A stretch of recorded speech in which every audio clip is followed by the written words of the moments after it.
독립기념일 연휴를 끝나고 시작된 첫날 아마존이 급등했습니다. 저 무거운 주식이 무려 4.69%로 상승을 마감했고요. 애프터마켓에서도 상승을 이어갔습니다. 아마존이 오늘 급등한 이유는 무엇일까요? 그리고 앞으로 아마존은 어떻게 움직일까요? 오늘 아마존이 던지는 급등의 의미는 굉장히 중요합니다. 함께 출발합니다. 렛츠고! 미국 주식시장에서 놀자 미주놀입니다. 참으로 오랜만에 아마존 영상 올리게 되었네요. 자, 인트로 때 설명드렸던 대로 오늘 아마존 급등했습니다. 와우, 4.69%, 3,675불 74전으로 마무리가 되었고요. 애프터마켓에서도 무려 2불 41센트가 오르면서 마무리가 됐는데 거래량도 굉장히 뛰어났습니다. 오늘 급등한 이유가 무엇일까요? 오늘은 두 가지의 역사적인 사건이 있었습니다. 굉장히 강한 호재죠. 첫 번째는 제프 베이조스가 공언한 대로 오늘 아마존의 CEO 자리에서 물러나면서 앤디 제시가 뒤를 이어서 아마존의 신임 CEO로 취임했다는 소식이 들려왔습니다.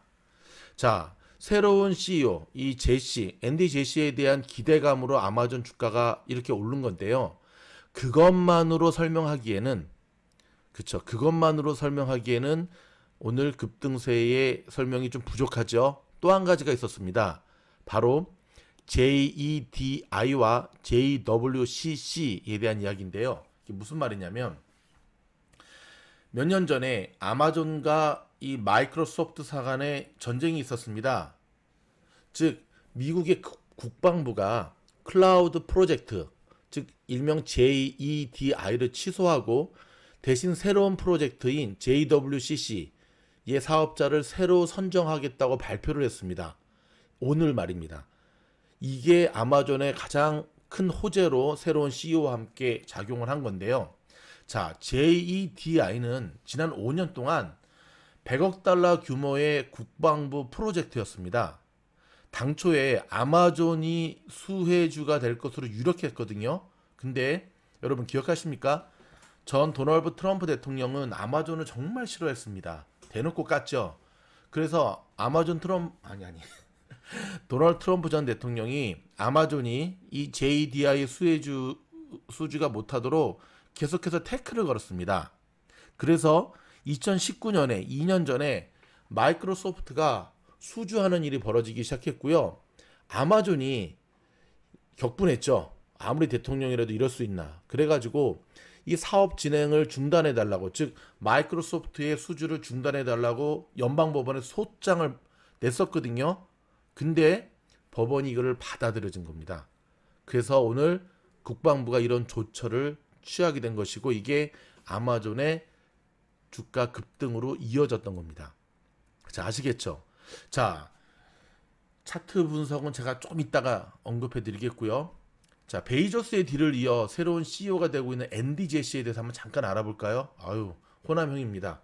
일명 베이조스의 그림자라고 이곳 미국 현지에서는 평가받는 인물이고요.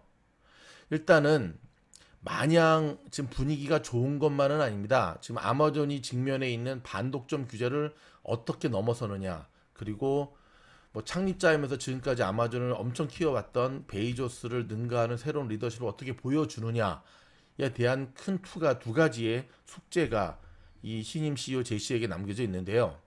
여러분, 2003년 3월 텍사스 사막 한가운데 헬리콥터 한 대가 추락하는 일이 발생했습니다. 갑자기 왜 헬리콥터 추락 사고냐고요? 누가 타고 있었냐면 제프 베이조스가 타고 있었습니다. 근데 일주일 만에 구조가 됐거든요.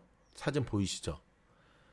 근데 일주일 동안 아마존은 이 베이조스의 헬기 추락 사고를 외부에 알리지 않는 극비로 붙였습니다. 극비 사실로. 왜냐하면 베이조스가 만약에 구출되지 못한다면 정말 베이조스에 의한 베이조스가 이끌었던 아마존의 기업의 앞날을 아무도 장담하기 힘들 만큼 그 당시 베이조스가 아마존을 위해서 차지하고 있는 비중은 실로 막대했기 때문이거든요. 근데 그로부터 이제 18년이 지난 지금 다시금 아마존이 이제는 뭐 헬기 추락 사고는 아니고요. 자, 베이조스 없이 살아남을 수 있을지에 대한 질문이 던져지고 있습니다. 아시다시피 아마존은 1994년 온라인 서점으로 출발을 해서 세계 최대 이커머스 기업으로 키웠죠, 베이조스가. 그리고 27년 만에 CEO 자리에서 물러나게 되는데요. 이 앤디 제시는 놀라지 마시기 바랍니다. 거의 창업 파트너나 다름없어요. 앤디 제시가 아마존에서 일했던 때가 언제냐? 일했던 기간이 무려 25년입니다. 그러니까 27년 된 회사에서 25년을 몸담았으니 뭐 거의 다 했죠. 그렇죠? 좀 전에도 말씀드렸지만 신임 CEO에게는요, 반독점 규제라든지 뭐 아마존 물류창고에 뭐 쿠팡 못지않은 처우 문제 등, 그 다음에 뭐 정부와의 어떤 문제 등 정말 풀어야 될 문제들이 산적해 있는데요. 그래도 시장은 비교적 이 제시 CEO에 대한 기대치를 높게 보고 있는 분위기입니다. 그러니까 오늘 주식이 많이 올랐죠. 왜냐하면 그 지금까지 아마존 수익의 상당 부분을 차지하고 있는 AWP죠. 아마존의 클라우드 컴퓨팅을 전반적으로 이 제시가 이끌어왔기 때문에 그렇거든요. 발음이 안 되지. 자, 제시라는 인물은요, 1968년생입니다. 자, 1968년생 뉴욕주 외곽의 스카이데일이라고 하는 마을에 헝가리계 유대인 집안에서 태어나게 되고요. 프로그래머는 아니지만 클라우드 컴퓨팅의 황제라고 불리게 되고요.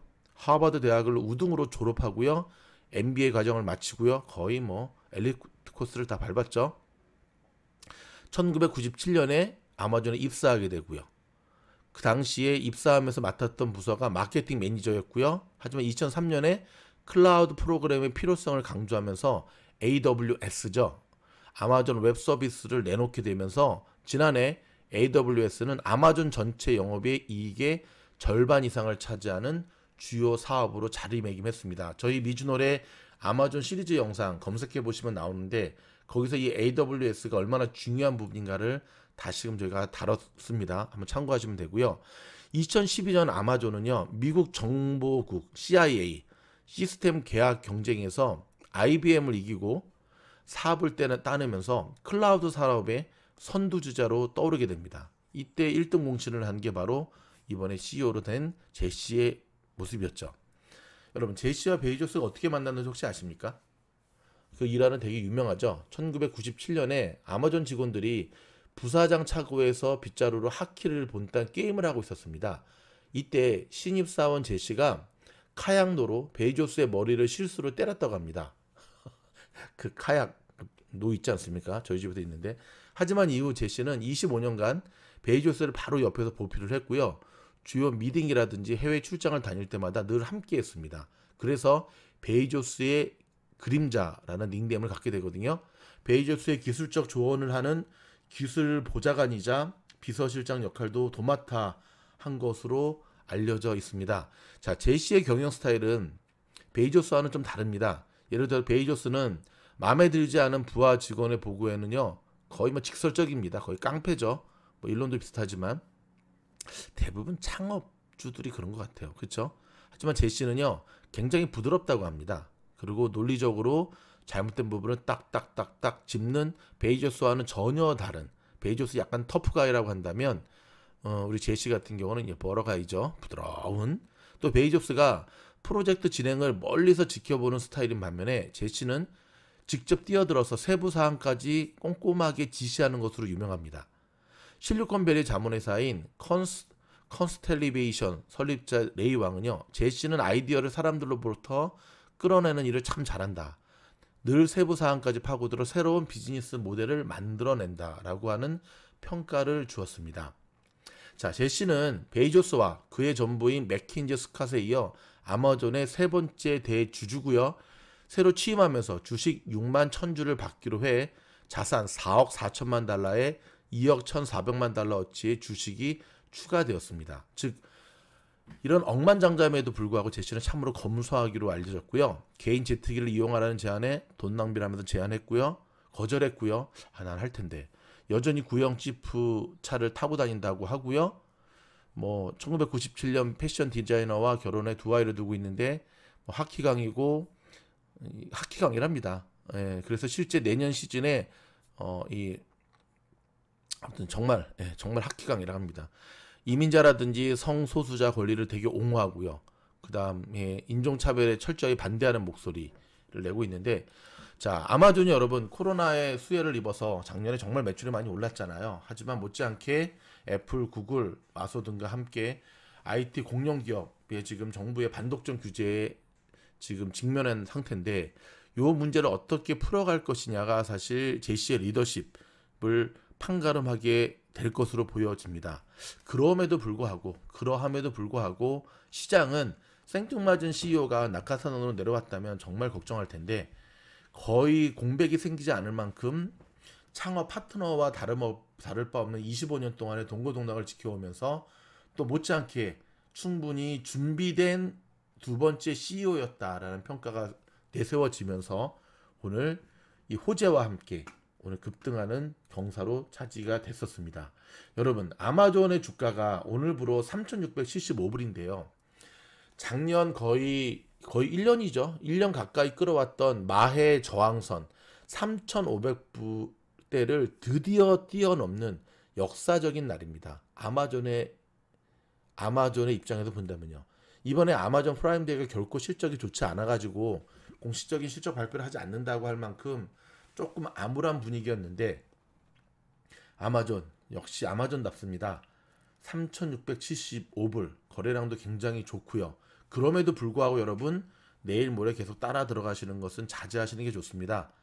아마존이 새로운 CEO가 들어오면서 아마도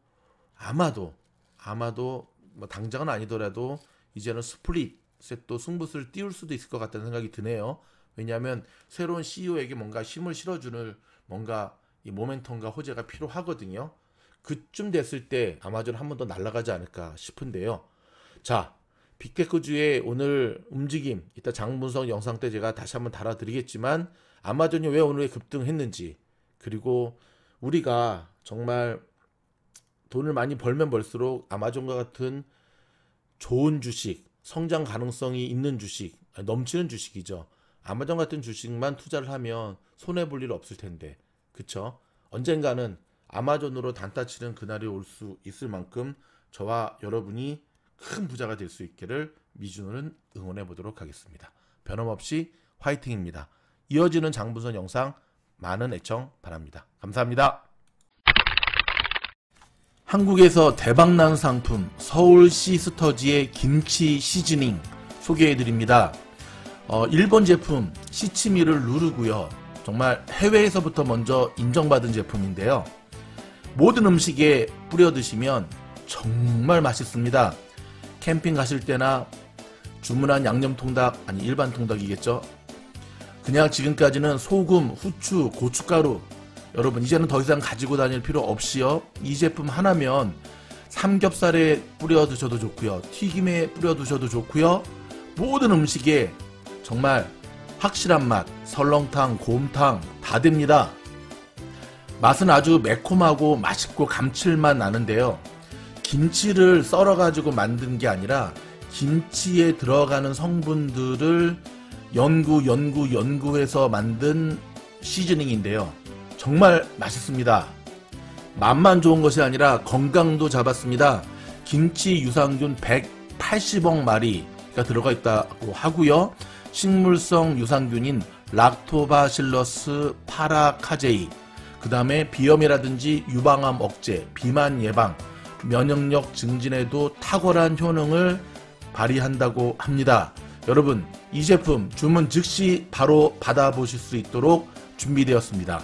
정말 좋은 제품, 정말 마법의 상품입니다. 미준홀 팀장이 자신있게 권해드리는 김치 시즈닝, 주문하시면 후회하지 않으실 겁니다. 강추합니다.